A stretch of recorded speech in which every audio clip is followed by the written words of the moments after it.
Okay, hello again everybody, and this does constitute a return to your more regularly scheduled programming of vintage and historic races, rather than the agathocacological world of modernity.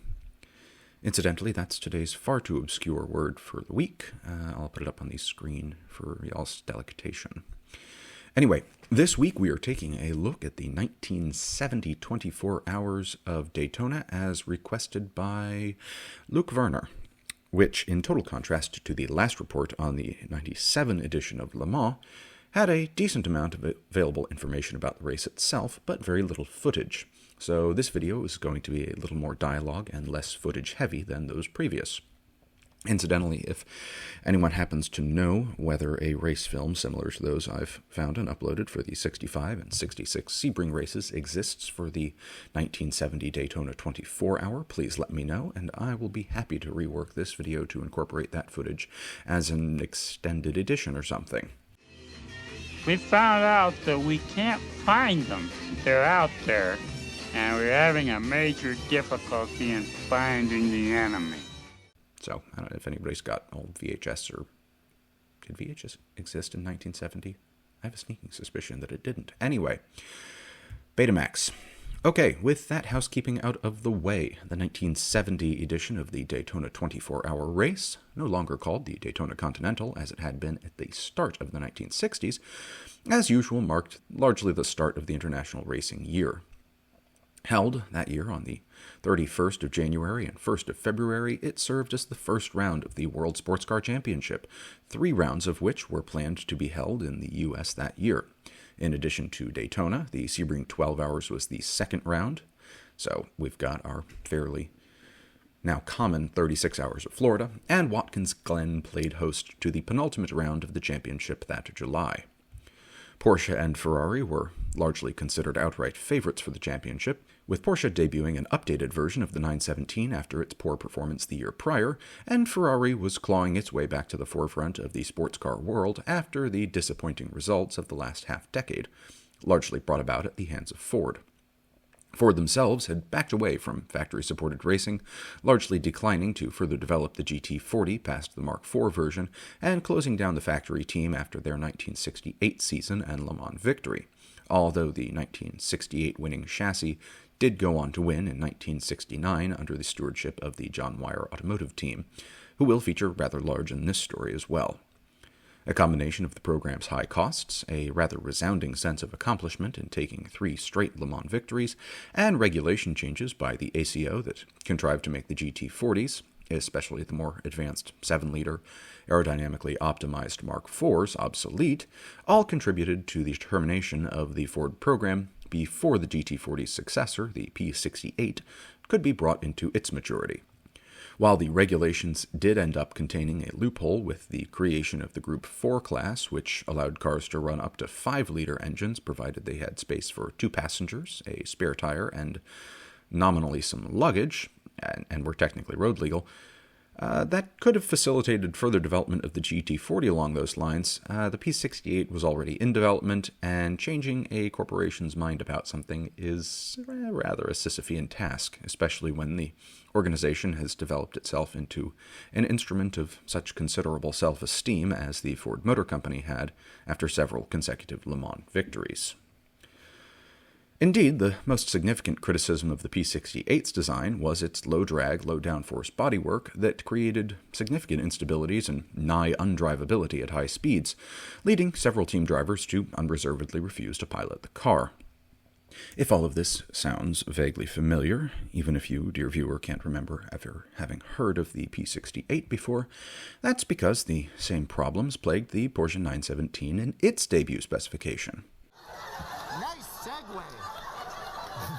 Yes, indeed, the 917's original long-tail design, although please note that the original long-tail is just referenced as the 917, whereas the later designs, which received more balanced lengthened bodywork, are the Langhex or the 917L/LHs, had many of the same issues, with Brian Redman calling it incredibly unstable, and many suspecting that it was simply too powerful for the lightweight chromoly tube frame and supermodel thin fiberglass bodywork that surrounded the driver and 4.5-liter flat 12 engine.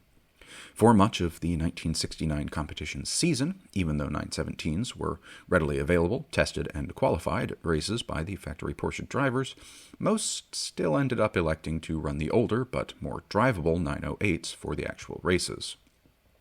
In the background of the 1969 season, it was also announced that the John Wyer team would be retiring their Gulf-liveried GT40s at the end of that year, and would be partnering instead with Porsche in 1970, racing the 917. Concerned over its handling difficulties and instability at high speeds, the JW and Porsche personnel undertook a testing campaign in the off-season to improve the car, consisting of both extensive wind tunnel work and a 3-day test session at the Österreichring. Ultimately, design cues were taken from the unraced 917PA Can-Am prototype, with the long tail eliminated and replaced with a cut-off, upswept tail that eliminated the lift-producing elements of the bodywork and made a night-and-day difference to the car's drivability and, therefore, competitivity, borne out with a further 30-hour test session at the Daytona track in the fall of 1969 that additionally led to minor bodywork changes to optimize the cars for running on a banked track, the only such track of the season, and therefore a bit of a novelty relative to the road courses that consisted of the rest of the races. In fairness, the 24 Hours of Daytona ran and continues to run on the track's road course as well, but that meant even a bit less than it does today, as the erstwhile bus stop, now Le Mans chicane on the back straight, had yet to be built, which meant that the track looked like this. Essentially, you were still driving 90+% of the tri-oval with the same deviation into the infield that we know today, but there wasn't the additional braking, shifting, and accelerating test halfway round the high banks. Anyway, in the lead up to the 917K's race debut, K standing for Kurtz, Heck, or Short Tail, a schism in the Porsche organization led to a second factory-ish team being created, the Porsche Salzburg team that ran the now iconic red and white liveries seen here, and one 917K entered in the Daytona race under the aegis of that organization, in addition to the 2 JW Racing Gulf liveried cars and one privateer entry from the Tony Dean race team. Okay, so Porsche is now, within the context of our story, all set for their outing at Daytona. Let's mosey on over to Maranello and see what Signor Ferrari has cooked up. The fine folks down in Maranello had decided that it was time to rejoin the sports car world after focusing on Formula One for the past couple of years, very conveniently doing so just as the GT40s that had proved their bane for the past half-decade or so were hitting their point of superannuation. However, just as the 917 program was proving to be a make-or-break burden on Porsche's finances, which were comparatively healthy from sales of the 911 and 912 road cars, as well as the sale of racing vehicles to privateers, Ferrari was in even deeper financial difficulties, as, unsurprisingly, they sold a far lower volume of automobiles in Formula One, while much less expensive in those days than the circus that it is now, remained an enormous drain on an organization's financial resources. The company had been working on an entrant for the 3-liter limited class that the FIA had intended to contest outright victory in the World Sports Car Championship, this being known as the 312P, but pride bested common sense, and foreseeing that the more powerful Group 4 cars would be uncatchable with the loophole that Porsche had found in designing the 917, Il Commendatore took an arguably unprecedented decision and sold half of his ownership in his beloved company to Fiat in June of 1969. Further development work on the 3-liter car was cancelled, with only 2 or 3 built, and a crash program began to build something that could take on Stuttgart's new monster. It took a mere 6 months for the design to go from brainwave to homologation, resulting in a closed cockpit design with a mixed aluminum and steel tube frame chassis, stressed aluminum body panels, and carrying a V12 engine displacing the maximum allowable 5 liters with fuel injection and a 5-speed manual transmission that was good for about 550 horsepower. This compared favorably to the 520 that the 917 made, but this car, the 512, was also about 90 pounds or 43 kilos heavier, which, depending on who you ask, is maybe or maybe not a worthwhile trade-off. Anyway, construction commenced with a rapidly approaching deadline and was largely achieved, with the requisite 25 examples of the new 512S at least nominally ready for the 1970 season. I say nominally that they actually managed by an even thinner margin than the folks over at Porsche when homologating the 917. While many of the first batch of 917s were a bit cobbled together for the homologation inspection, reportedly with truck axles and mock-up or test engines installed for completeness, Ferrari apparently presented only 17 complete cars, with the additional 8 needed to meet the homologation requirement presented merely in parts form. And talk about organizations of colossal self-esteem. Nevertheless, this apparently satisfied the inspectors, who may just have been members of the Tifosi, and with the FIA's blessing, 5 of the 512s, presumably those that were actually complete and race-worthy, were bundled off to Florida the same day. The approval for homologation did not, however, bring with it any sort of testing requirement, and indeed, between the labor disputes that typified much of the European auto manufacturing industry in the 60s and 70s and a spate of dreadful weather, the Ferrari team had been all but unable to get any meaningful testing miles under their belts in the lead-up to the 1970 season opener, and the 512s went to Daytona with a bit of a question mark hanging over them. 3 of the new Ferraris were entered by the factory team, with the other 2 split in their entries. One entered by privateer Scuderia Picchio Rosso, and the other as the vanguard of Luigi Cinetti's North American racing team entries, driven by once and future President Dan Gurney and Chuck Parsons.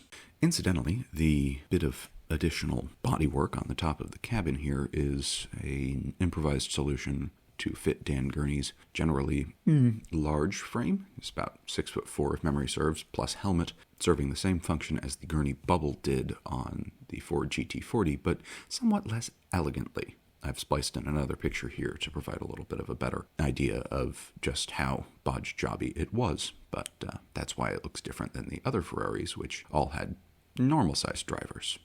NART, as I call the North American racing team, because otherwise it gets a bit tedious to say every time, had 6 entries in the race in all. In addition to their shiny new 512S, they had 2 of the former range-topping 312Ps, a 365 GTB Daytona, a 250 LM, and a 275 GTB, rounding out the team, and perhaps, obviously, making up the majority of the Ferrari entries on the 65-strong roster.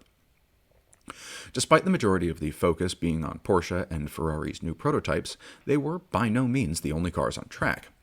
2 older Porsche 908s were entered by privateers, and in addition to the NART cars I just mentioned, there were, this is a non-exhaustive list I want to call out, a bevy of Corvettes, Mustangs, and Camaros, a couple of MGBs entered by Waldron Motors, 2 factory-entry Matra Simca MS650 prototypes that were considered at least contenders for a 3-liter class prototype victory, 3 Mark I GT40s, all privateers, an ex-Penske Lola T70 Mark IIIB of similar superannuation, and strangest of all, a VW dune buggy that happily declined to take the start of the race after causing some issues and incidents in practice that allegedly risked putting strain on the entrant's relationship with Porsche, for whom he operated several dealerships.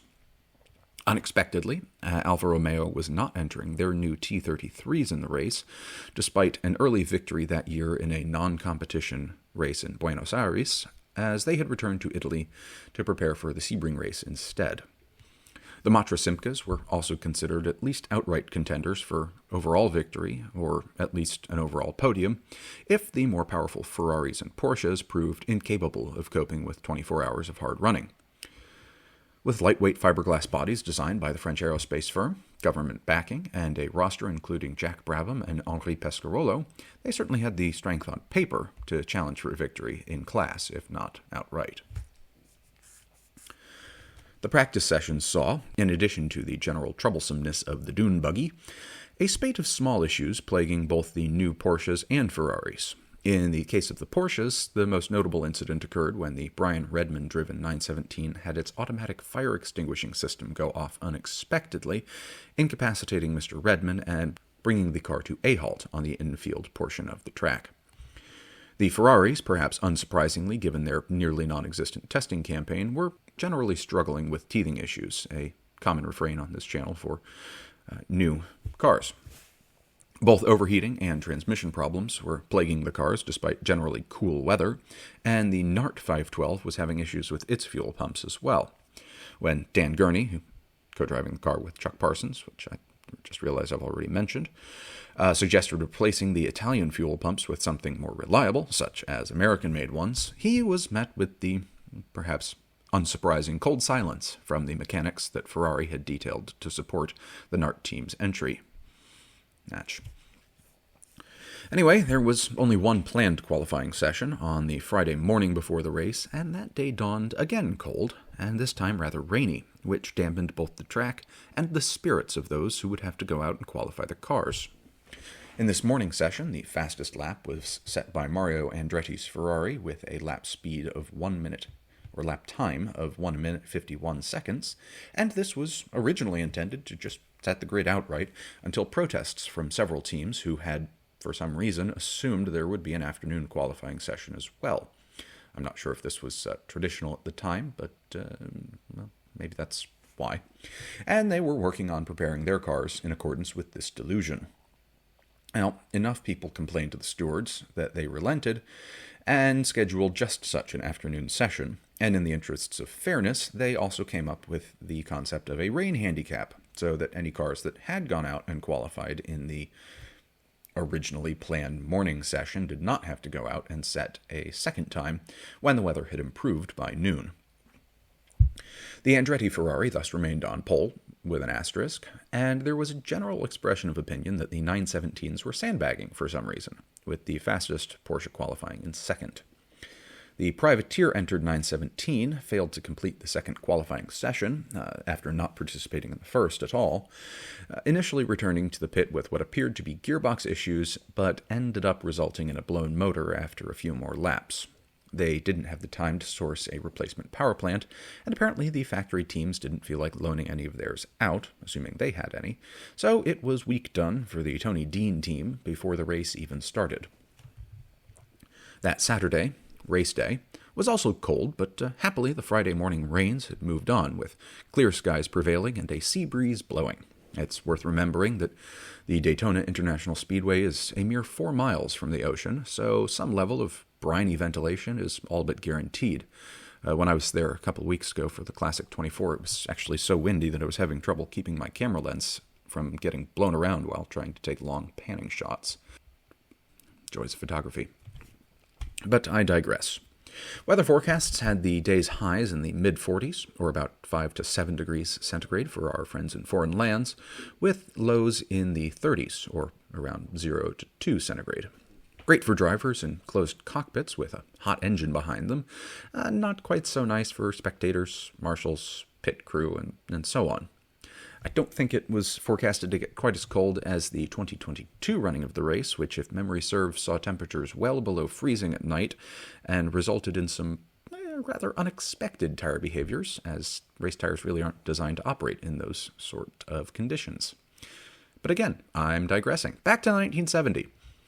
The race began at 3 o'clock that afternoon, and it took mere moments for the two 917s of Joe Siffert and Pedro Rodriguez in second and third to overtake Andretti in the pole-sitting Ferrari. Going into the first turn into the infield, Andretti was already out those 2 places and closely pursued by the Salzburg-entered 917 in fourth. While there were no pre-start offs or wrecks like we had in a few races this IMSA season, 2023 for those of you listening in the far future, the race did see 2 cars fail to complete a full lap before retiring. First was the Porsche 908 entered by the Juan Manuel Fangio race team, although any actual association with the Argentine driver is a touch suspect from what I was able to determine, with engine issues, followed closely by the aforementioned ex-Penske Lola T70, entered by Randy's Body Shop, although with engine issues as well as concerns around the car's handling.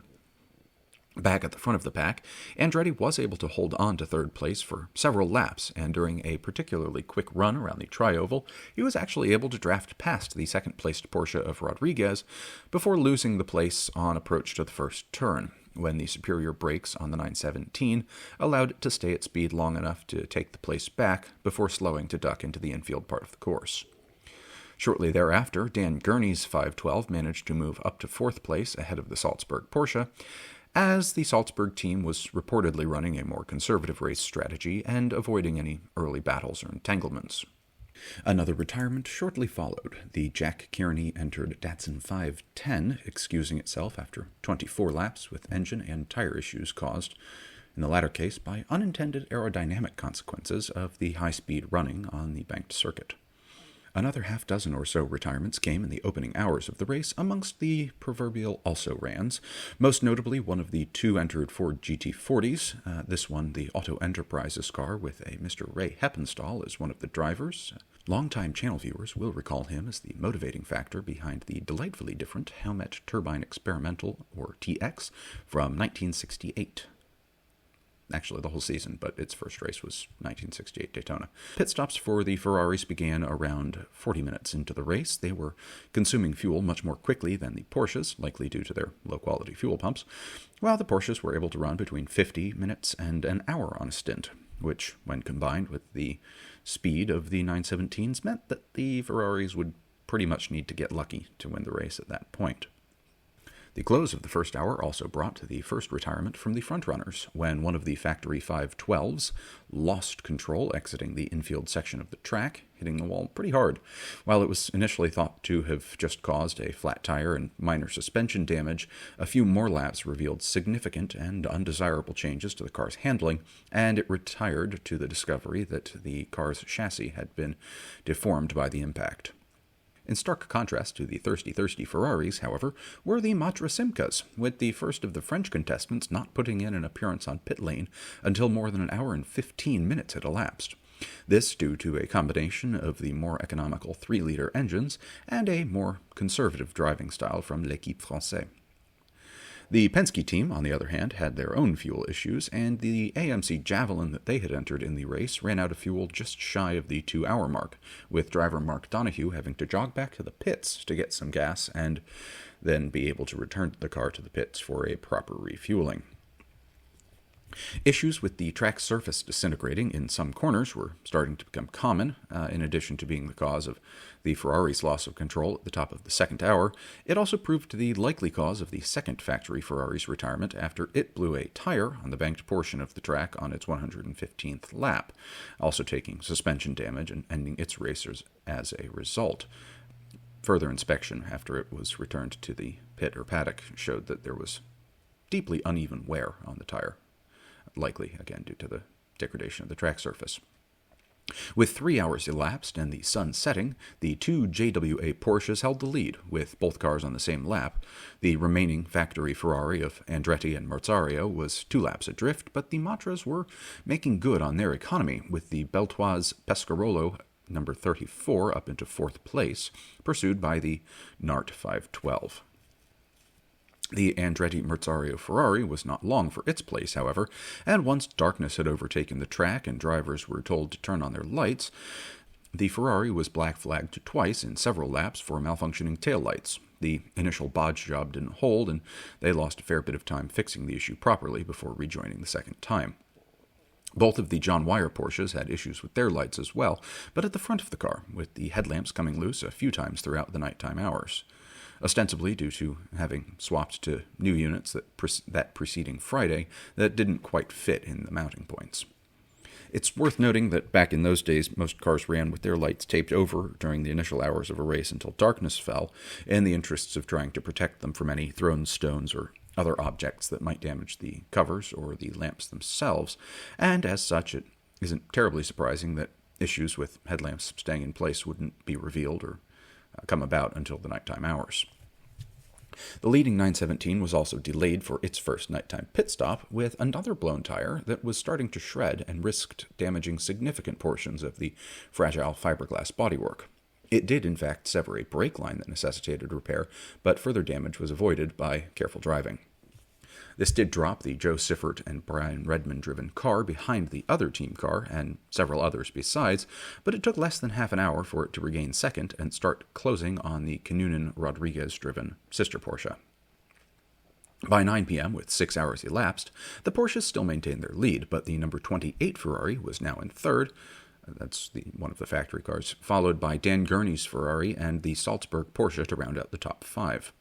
The Matras were having serious issues with the rotor arms on their distributors, with both cars needing replacements by the 6-hour mark, and the team eventually used up all of the spares they had brought with them and had to resort to MacGyvering them back together from the broken parts just to keep the cars running. Mechanical issues and the generally high pace at the front of the field were beginning to take their toll on all of the cars. Though the pace set by the 917s was breaking pretty much every record on the books, the Salzburg car was out after a broken shock absorber caused the car to bottom out and damage the fuel tank beyond repair, while one of the 512s had broken body panels that had to be taped over to prevent the cracks from spreading, and any unintended aerodynamic consequences, quite critical, especially at such a high-speed track, and another 512 had a brake change around halfway through the race. This actually isn't terribly uncommon, and brake changes occur at the 24 Hours of Daytona, even on modern cars, but still worth mentioning. The aforementioned Penske Javelin retired around the 8-hour mark, also with engine issues, but the team considered its effort a qualified success, as they were more focused on Trans Am at the time, and the Daytona entry was being treated as more of an extended testing session. Bit of a different world, I guess. Coming up on 12 hours elapsed, the number 1 Porsche of Redman and Siffert, with Redman at the wheel, also had a shock go kaput, which sent the car spinning off the banking and down pit lane, fortunately with no impacts and therefore just a bit of a curious happenstance. The time taken to repair it briefly promoted the better placed of the Ferraris into second, but they again had taillight issues and had to take their own trip to pit lane for repairs. At this one, however, under control, dropping back to third once they rejoined. We lost the Picchio Rosso Team 512 in the early morning hours, having completed 412 laps before they too were forced to retire from either accident damage or suspension failure. Reports vary. Could have been suspension failure from an accident, to be fair. Also out by this point were 33 other cars from the 65 that had started the race, including 2 of the 3 GT40s, both of the North American Racing 365 Daytonas, and most of the either less well-prepared or just less fortunate privateer entries, in addition to the other cars already mentioned. Track conditions were suspected as being a key player in this, as parts of the track's surface that were already in poor condition had further deteriorated, exposing the very fine sand/pulverized limestone that makes up most of Florida's soil, and it was doing its level best to clog everyone's radiators with general success. A point of further context here. Florida is basically a giant limestone sponge from a geological perspective, and as a result, we have really poor soil here. It's mostly sandy and very, very fine, but not like beach sand. Anyway, some teams did attempt to rinse out the radiators, with reports of some teams even borrowing hoses from spectators that were camped out in trailers, while others were unable to get things going again and just ended up retiring as a result. Morning also saw the NART 512 retire, with Dan Gurney behind the wheel, after he had to downshift to pass a slower car and damaged the gearbox. He really does seem to have had more than his fair share of bad luck when it comes to these sorts of things. At least he got a Le Mans victory out of it, but still. The second place 917 of Siffert and Redman again found itself back in the pits, and getting to say this for the first time in this video, again due to the dearth of footage available, let's go over to team boss John Wyer to find out exactly why the 917 came down the pit lane. Behind the scenes at Daytona, there were 1 or 2 bad moments. For example, when the clutch failed in Siffert's car, and we decided to withdraw the car and wheeled it away behind the pits. And then the Porsche engineers pointed out that the clutch could be changed in an hour and a quarter. And at that stage of the race, with all the Ferraris in trouble, the car could still be second.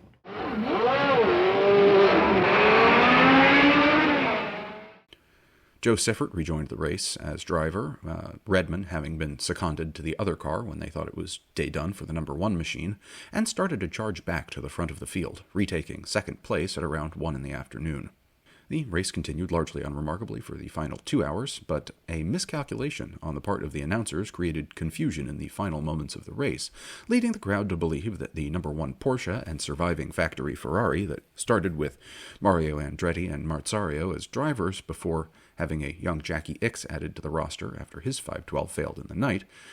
Anyway, the number 1 Porsche and the number 28 were, according to the announcer, in a close fight for second place, while in reality, the Porsche had 3 laps on the Ferrari. The number 2, 917, was 45 laps ahead of its sister car, however, and had a relatively easy cruise to victory in the final minutes, setting records for race distance, average speed, and fastest laps. And in the only other worthwhile audio that we have, let's hear from the victors about their race. Daytona went extremely well, with a very convincing win for our Porsches. They dominated the race, led for the entire distance. Superficially, it was a textbook exercise, but I think we all felt that we were very much on trial. It was very important that we made no mistakes, and we were all very relieved when it turned out well. I always try to win, but when I don't win, I'm content with second place, or third, or fourth.